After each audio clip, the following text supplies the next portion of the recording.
What's happening, guys? Sam Adams here, and welcome to a brand new episode of Caffeinate today for February the 11th of 2019. My name is Samuel Adams, and welcome to today's show. For those that might be brand new to the program, this is a daily gaming news podcast where I bring you the hottest gaming news coming out of the gaming industry and let you guys know what is going on in one tight, neat little package for you to enjoy in your evening, during your morning, whatever you might be doing. You can always catch up on the hottest news right here. Now, today has been a very big day, both for me personally and also for the show, because we have a lot of things to break down. Of course, towards the end of the week last week, there were rumors circulating about some big layoffs getting ready to hit Activision-Blizzard, the publishing giant. So we'll be talking more about that after our feature headline story for the day, which is that now Shawn Layden has explained why PlayStation is in fact going to be skipping E3 of 2019. Now, on top of that, Guitar Hero Live purchasers, players, whatever you want to call them, are actually eligible for a refund, or at least they might be, depending on whether or not you can actually get in there and get the refund on time. You know, you have a little bit of a limited time in which you can actually do that. So, hey, I'll tell you when to take advantage of that. In addition to this, GTA Online cheat creator ordered to pay $150,000 in damages. Somebody get this man a tent, because that's a lot of money. And I'm not trying to poke fun at homelessness. But Apex Legends, the game that has taken the world by storm, has hit 25 million players in 1 week and more than 2 million peak concurrent users. It's crazy to see this continue to grow. Of course, over the past few episodes of Caffeinate, I've been continuing to update you guys on how many people are actually playing Apex Legends, of which I am one. But to hit 25 million players in a week is something that is absolutely unprecedented. That is incredible to me. On top of that, speaking of unprecedented, Fortnite made over $500 million in less than 1 year on iOS. Now, for those that are fans of more traditional games, some of the classics you may say, Gamestop listing has suggested August release for Spyro's Reignited Trilogy on the Nintendo Switch. For fans of Monster Hunter, the movie secures a fall 2020 release date, and to wrap out today's show, a Watch Dogs 3 trademark teases PlayStation 5 and the next Xbox release. So, we'll talk about all these things on today's episode of Caffeinate, but I do hope you enjoy the show, and without further ado, let's go ahead and dive into it, shall we? First off, a PlayStation executive has explained why Sony is skipping E3. Sony Interactive Entertainment Worldwide Studios chairman Shawn Layden recently discussed why Sony is skipping E3 this year and how the company is focusing on fewer but bigger games. In an interview with CNET, Layden spoke about Sony's early involvement in E3 and how in the 90s the show served both retailers and journalists. He feels these focuses have ultimately changed and can now be served better elsewhere. Quote, now we have an event in February called Destination PlayStation, where we bring all retailers and third-party partners to come hear the story for the year, said Layden. They're making big purchasing discussions in February. June now is just too late to have a Christmas holiday discussion with retailers. So retail has really dropped off, and journalists now, with the internet and the fact that 24/7 there is game news, it's lost its impact around that, said Layden. So the trade show became a trade show without a lot of the trade activity. The world has changed, but E3 hasn't necessarily changed with it. And with our decision to do fewer games, bigger games over longer periods of time, we got to a point where June of 2019 was not a time for us to have anything new to say. And we feel like if we ring the bell and people show up here in force, people have expectations. Oh, they're going to tell us something, end quote. Layden ultimately spoke about how E3 might need to change into something more akin to a fan-centric show like Comic-Con, saying, quote, we are progressing that convention about how do we transform E3 to be more relevant. Can E3 transition more into a fan festival of gaming where we won't gather there to drop the new bomb? Can't it just be a celebration of games and have panels where we bring game developers closer to fans? Layden also discussed how Sony's current developers are focusing on fewer but bigger projects, and of course he goes on to say more about the future of PlayStation and how they're kind of, again, focusing on bigger projects that last longer, etc., etc. So, what we have here is finally a definitive explanation as to why PlayStation is going to be skipping E3 of 2019, and it quite frankly is something that we've all been expecting over the past few years. E3 has changed drastically, and we've all kind of taken mention of that. Specifically thinking about last year's PlayStation show for E3, it was a very strange hybrid between a talk show at the beginning of the presentation, and as it kind of eased into the main show, it began to kind of take a more traditional role, but more so, it just felt like there wasn't a sense of direction. And I think that's really what E3 as a whole is dealing with right now. Because as Layden does point out, over the years, it's become kind of a fan-centric show. People are more passionate about E3 from a fan's perspective, more so than industry insiders, because as we have established, the internet is a better way to actually cover gaming news coming out of E3. I know that in my own personal experience, in my novice recreational kind of coverage of E3 that I've done in years past, I have been able to tweet about something that is breaking news from E3 faster than somebody that is working for one of the big outlets. I have literally beat people to the punch on releasing videos whenever I'm just an independent guy working out of a bedroom. Like, it's one of those situations where the internet has evolved and grown at such a pace and has evolved in such a way that to meet in a unified body of people to release some kind of big piece of news just doesn't make sense anymore, especially considering how internet connected those that care about the gaming culture actually are. If you want to make a big impact, all you have to do is put something out there online, and you'll have just about, if not a bigger impact than you would with a traditional kind of meeting.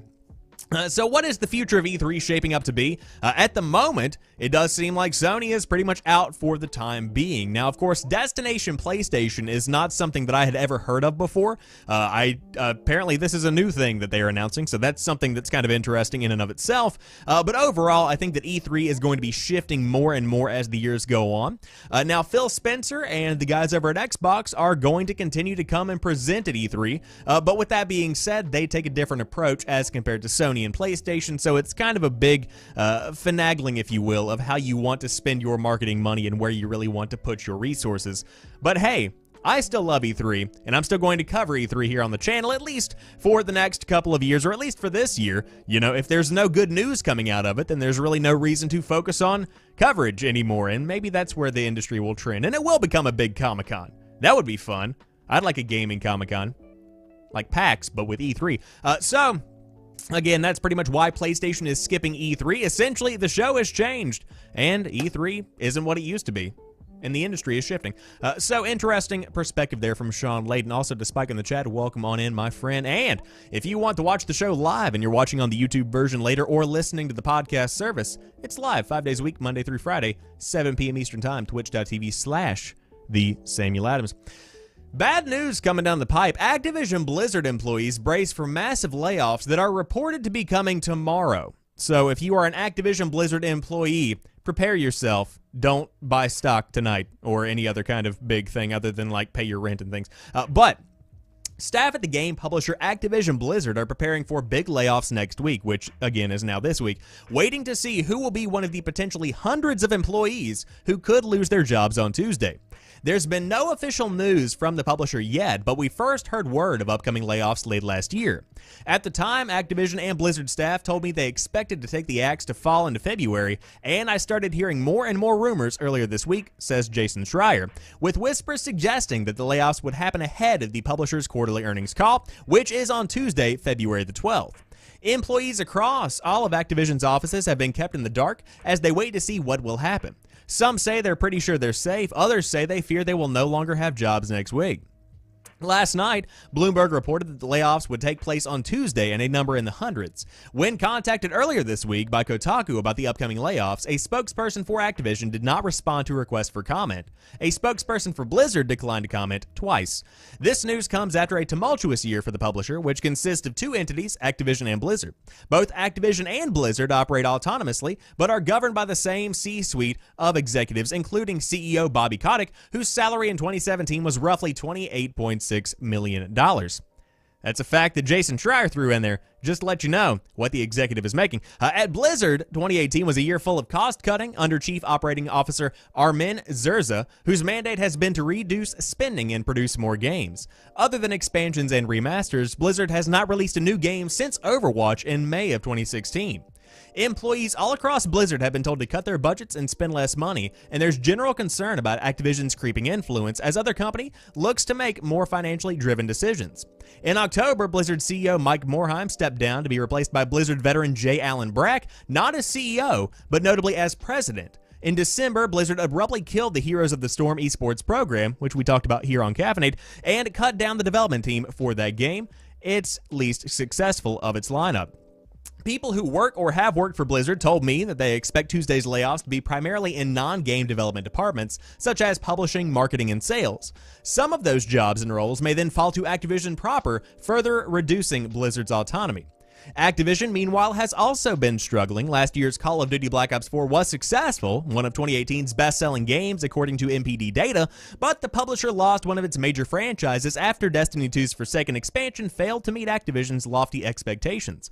And of course, Bungie then developed a split from Activision, which was to the absolute joy of any kind of Destiny fan. The business angle right now is that Activision is missing one of its biggest tentpoles, but the human angle is that the split leaves people in danger of losing their jobs. Activision employed an entire team full of Destiny support staff, PR, marketing, social media, business, and so on, who now have no work. Two people close to the company told me that there have been a few opportunities for those former Destiny staff to move to other teams, but those opportunities are limited, and members of that department are perhaps the most worried about their job security. The layoffs will likely happen on Monday and Tuesday. No word on Monday as of yet, so potentially Tuesday. For now, those who might be affected can do nothing but wait. And so this is one that I was kind of anticipating, but I wasn't wanting to expect and accept. Of course, as the article does a fantastic job of breaking down, Activision-Blizzard has been in a very strange position over the course of the past few months, as there has been a lot of negative press coming about. And of course, with Call of Duty Black Ops 4 being a solid performer for 2018, but not quite achieving the next level BR sensation that I believe the team was really hoping for, that was kind of setting this up in my mind as being a year where you see Activision and Blizzard begin to evolve as companies and change their perspective, especially going into the future. So will we see some layoffs tomorrow? I would expect so. That's actually... I don't know if I should admit this or not. The reason that I didn't put this as the headline for today is because I actually anticipate that to be the headline for tomorrow. So I'm not thinking this is going to be a pretty outcome for those that are working at Activision and Blizzard. But of course, as I always say, whenever we have these increasingly frequent layoffs and closures within the gaming industry, my heart goes out to you. You know, if you are impacted by this, I apologize sincerely for the fact that the industry shifts and evolves in mysterious ways, and sometimes people just have to move on. So, best of luck. Hope everybody lands on their feet. If there are, in fact, some massive layoffs coming tomorrow, which it does seem like there's a bountiful amount of a bountiful amount of evidence that it will, in fact, be coming down the pipe. So, moving on to something that is loosely related. If you bought Guitar Hero Live, Activision might refund your money. It's a strange story that I never thought that I would read, because we actually talked about this origin story last year on Caffeinate whenever there was a lawsuit brought to light that essentially sued, I believe, Activision for shutting down Guitar Hero TV, or GHTV, which was essentially, let's just read the article. If you bought Guitar Hero Live in the US between December 1st, 2017 and January 1st, 2019, publisher Activision is offering to refund your money. The company launched a voluntary refund program earlier in February, around 2 months after it cut off access to the vast majority of Guitar Hero Live's song library. Buyers have until May 1st to submit a claim, preferably with either a sales receipt or a credit card statement confirming the purchase. As Polygon notes, Activision launched this program soon after a lawsuit over false Guitar Hero Live advertising was dismissed. It doesn't give an official reason for the refunds, but they're almost certainly related to Activision shutting down Guitar Hero TV, Guitar Hero Live's unique Spotify-style alternative to downloadable songs. Guitar Hero TV supplemented the 42 bass songs in Guitar Hero Live, which was originally released in 2015, with nearly 500 additional streaming tracks. But Activision announced last summer that it was shutting the service down on December 1st of 2018, leaving users unable to access any of that music. And again, there are 42 songs in the base game, with 500, or at least nearly 500, available via Guitar Hero TV, which, again, how often can you play those 42 songs before you get kind of bored of them? So a buyer named Robert Fischel attempted to file a class action lawsuit in response, arguing that he had reasonably expected Activision to keep the catalog online when he bought the game. According to Ars Technica, Fischel actually bought the game before Activision's cutoff date, so he is not eligible for this refund program. But his suit was dismissed without prejudice, which means it's possible he could file again. The Guitar Hero TV shutdown illustrates the risks of moving video games to a streaming online-only model. It was originally a central feature of Guitar Hero Live in an attempt to reinvigorate the flagging rhythm game series. Instead of letting users buy tracks, the standard model for Guitar Hero and competing series Rock Band, it offered free rotating playlist and contemporary rental options. As our reviewer Chris Plant, over there at The Verge, noted at the time, they made it tougher for hardcore players to obsessively learn individual songs, but easier for casual players to access a wide range of music. Unfortunately, it also made Guitar Hero Live extremely dependent on Activision's support, and the game did not sell as well as expected, so it's not surprising that its song library would go offline a few years later. And so, if you did buy Guitar Hero Live again between, I believe that was December 1st, 2017 and January 1st of 2019, then you can actually get your money back if you do have a receipt and whatnot and you have the proper credentials. But this is a story that I wanted to cover because, again, I did cover the original whenever the class action lawsuit was filed, and I never actually thought that this would come to light, and I really don't believe that Activision is being forced to make this choice, but I do believe that if they weren't to make this choice, more people would get inspiration from Robert Fischel and try and do a class action lawsuit. So they're just kind of beating it to the bullet or beating it to the bush, whatever you want to call it. They're getting ahead of themselves here and really trying to go ahead and nip this in the bud. I'm trying to come up with more metaphors for ending things prematurely, but if you do have Guitar Hero Live and you want to check out and see if you do have any kind of eligibility for a refund, you can do that now, again, until May 1st. Or you can just keep the game and play your 42 bass songs in Angst. It's what I'd probably do. I didn't buy the game because Guitar Hero died with Guitar Hero 3. Moving on to the next story of the day. GTA Online cheat creator is ordered to pay $150,000 in damages. It's the latest instance of developers taking cheaters to court, and it looks like it's paying off big time for the boys over there at Rockstar. Game publishers are still using lawsuits to take down cheaters, and their latest move could deal a particularly serious blow. A court has ordered Florida resident Johnny Perez to pay $150,000 in damages and $66,869 in attorney's fees for creating and sharing Elusive, a paid cheating tool for GTA Online that allowed infinite money and other cheats. Perez allegedly violated Take-Two Interactive's copyright, disrupted gameplay balancing, threw off its in-game purchase model, and sourced the experience for honest players, or soured, excuse me, not sourced. The penalty comes as a default judgment. Perez took Elusive down in 2018 after Take-Two contacted him and claimed that he would donate the proceeds to charity, but he didn't hand over requested financial records showing how much money he had made from the cheat. Take-Two filed for the judgment after it didn't get a response. Critics have accused publishers of abusing lawsuits, exaggerating the damage done to knock cheat developers out of a commission, and intimidate others. However, there is little doubt that online cheats affect many players, not just ones who install them, and publishers can count on the fact that tipping legal decisions in their favor. This is something that is interesting to say the least. Number one, to get it out of the way, I do believe that Take-Two Interactive has a good reason behind doing this, and it sounds like this is something that should actually have been done. Of course, you hear a lot about lawsuits coming in today's day and age within the gaming industry, such as last year's lawsuits between Fortnite and those who have dances within the game, or even kids that have dances within the game that are trying to get money, and it's a strange situation. And of course, that's one where it goes from the player to the actual game developer or the game publisher, but there's also a couple of instances here and there where you see it flip the other way around, such as in this scenario. And also, I believe Fortnite sued somebody that was cheating within Fortnite. Again, examples. But with this specific instance, $150,000 in damages on top of $66,869 in attorney's fees. That is a lot of green, without a doubt, and probably, I don't know if he made that much, but I would say not. This is definitely a bad situation for this individual. So, what is the takeaway from this entire story? Number one, don't cheat in any kind of way, shape, or form. It won't get you too far in life. Number two, don't make money if you make a cheating program. If you don't make any money, it's harder for them to take your money. They'll still take you to court, but they can't take your money. And number three, let's just go back to number one. Don't cheat. So that's pretty much what I want to drive home with that story right there. Wanted to make that very clear, because if you use a cheat code that the developer has intended, for instance, if you want to, buy one of those old cheat books and use it on a PlayStation 2 game, that's totally fine because that was intended. Don't cheat in an online game where there is an ecosystem and an actual monetary exchange currency thing going. Why would you do that?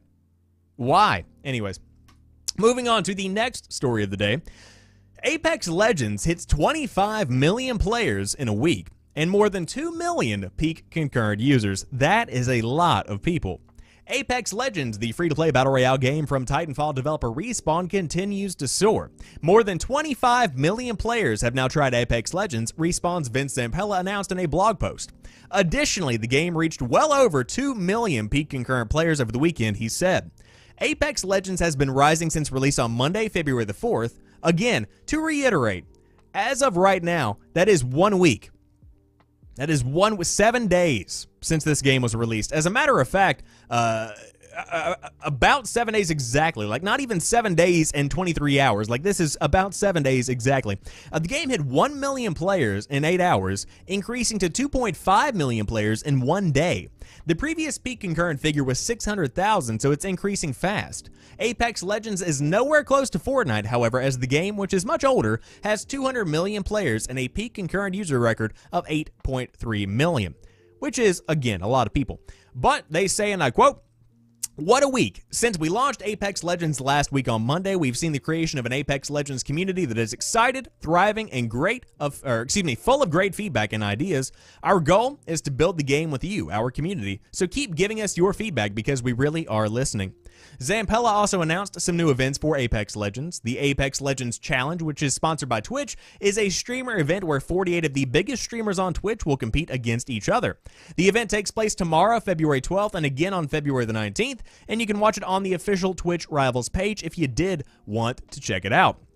Now, of course, it's already widely popular on Twitch. Today, as of the time of this publication, it has 409,000 viewers, which is well ahead of Fortnite at 168,000. So again, very much so a popular experience in today's day and age.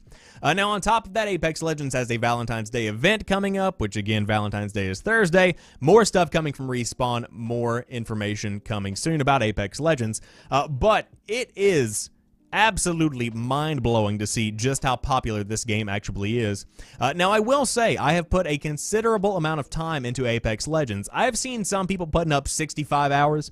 I've seen some people putting up even more than that. You know, some people go very hard on this game, and I've put in a humble around 18 to 19 hours over the course of the past week, which is still a significant amount of time, considering my normal playing habits, which consist of about 6 to 8 hours a week, maybe.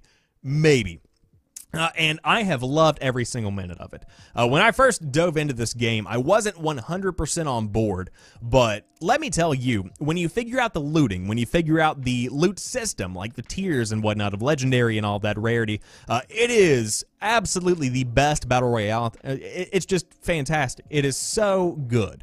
And it's really refreshing to have a Battle Royale that is not Fortnite, that I feel compelled to play.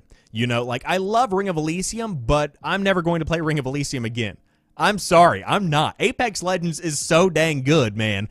But, again, if you have not gotten a chance to check the game out, it is free on PC, PS4, and Xbox One, and it is, without a doubt, just a fantastic game. And congratulations to 25 million players in a week and 2 million plus peak concurrent users. That is crazy to me.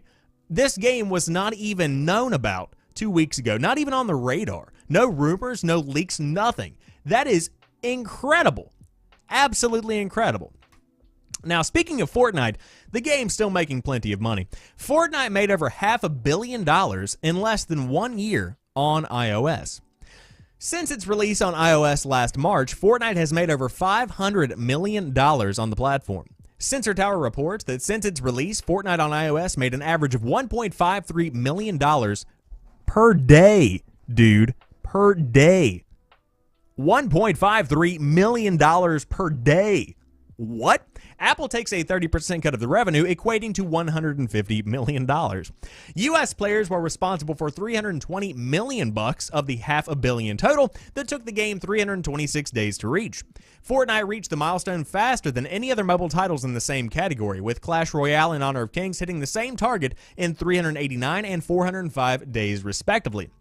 The game reached 100 million downloads 5 months after its iOS launch and grossed $300 million on the platform by October of 2018.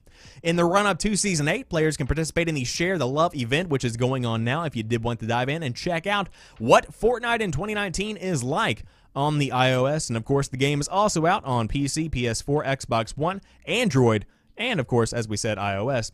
So again, $500 million in less than a year.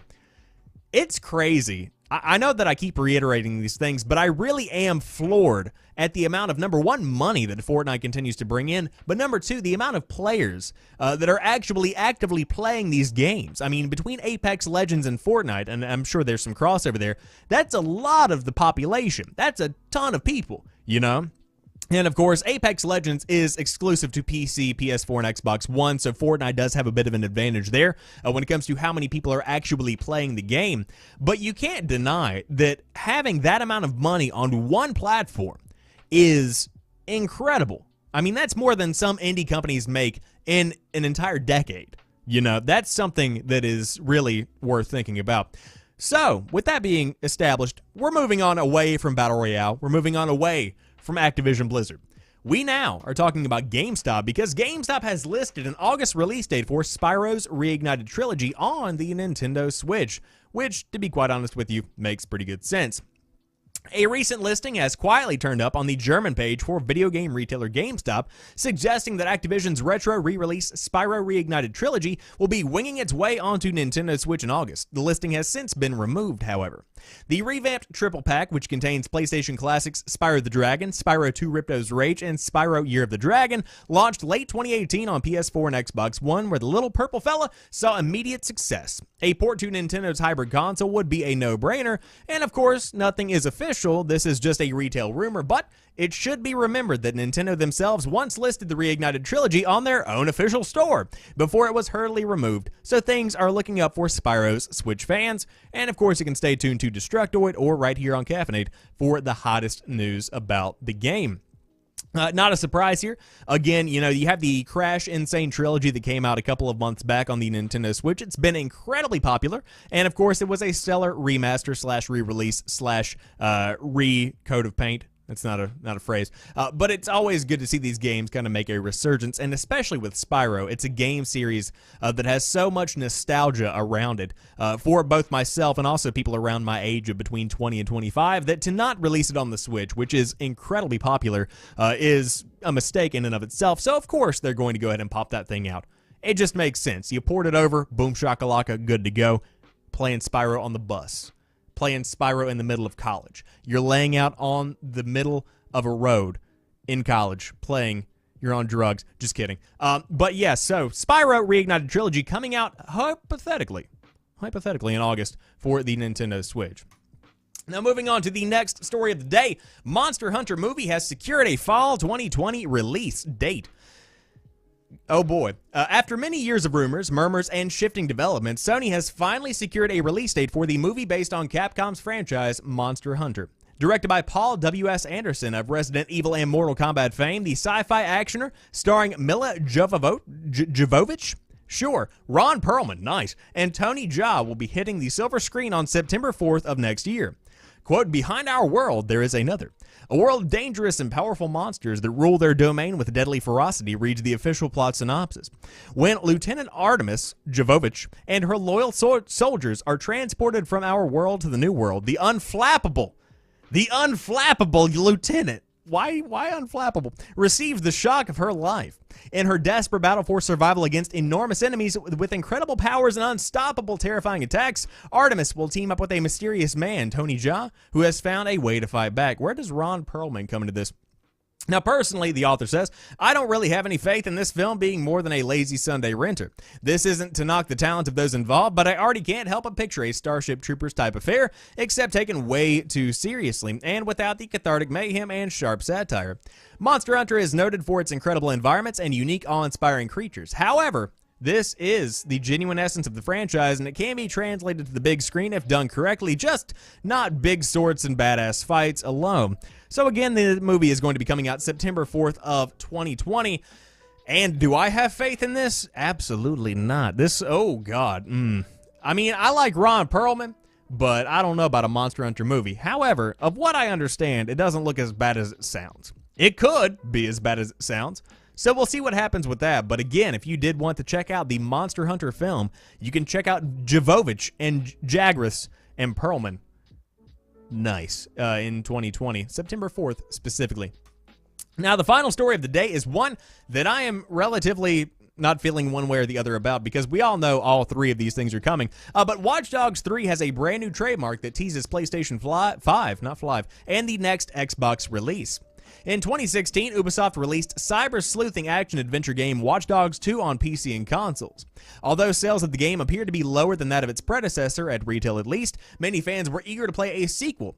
After games in Chicago and San Francisco, people want to know where the Watch Dogs series would go next. And according to Trademarks, fans of the open world series may not have long until they see Watch Dogs 3 in action. YouTuber Skullsy TV regularly looks into Ubisoft's trademark filings and recently discovered that the company had filed a new Watch Dogs trademark unrelated to the company trademarks filings of the previous two games in the franchise.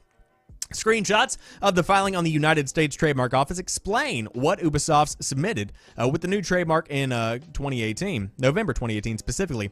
On December the 3rd, there was a new application entered in TRAM, and on December 17th, it was updated with supplied data. I don't know why they're saying these things. Based on the timing of the trademark application and the fact that it isn't connected to previous Watch Dogs trademarks, some are taking that this will be Watch Dogs 3 and it's going to be a next-gen launch title. If it was a current-gen release, Ubisoft would likely have just connected it to the existing Watch Dogs and Watch Dogs 2 trademarks, so the fact that it's its own individual thing, that's pretty much why you're expecting a PlayStation 5 or 21, 20, something like that. But again, we have a lot of hypothesizing, a lot of hints and stuff like that. But if you did want to find out more information, there is a video linked within the Game Rant article that again is entirely speculation, except for the fact that Watch Dogs is not dead and a sequel to Watch Dogs is in fact in the making. Now the question is, who watches the Watch Dogs? Well, this guy, of course, says Spike in the chat. Indeed, we do. I've never been a big Watch Dogs guy. I played the first one on launch and spent $60 on it and got burned because it looked nothing like the game whenever E3 had shown off what it was actually trying to do. So, again, you know, with that being kind of an experience that left a bit of salt in my mouth, so to speak, then I really don't want to dive back into even Watch Dogs 2 at this point. But hey, if it does come out as a launch title for PlayStation 5 and Xbox One, I know a ton of people that love Watch Dogs in general, so hey, can't complain there. As long as the people are happy, that's all that matters to me. With that being said, that wraps up today's episode of Caffeinate. If you did enjoy today's show, be sure to drop me a like down below if you are watching on YouTube, and of course, to hanging out in the chat. I appreciate you being here as well. And if you are listening on podcast services, I appreciate you for checking out the show, and you can always subscribe. Click that RSS feed button if it's 2005 and the time you happen to be... I'm just kidding. I'm losing it today. I've been working on an essay for college all day. I'm so tired. It's a lot. Anyways, I'll talk to you guys tomorrow. Enjoy the rest of your night, and peace.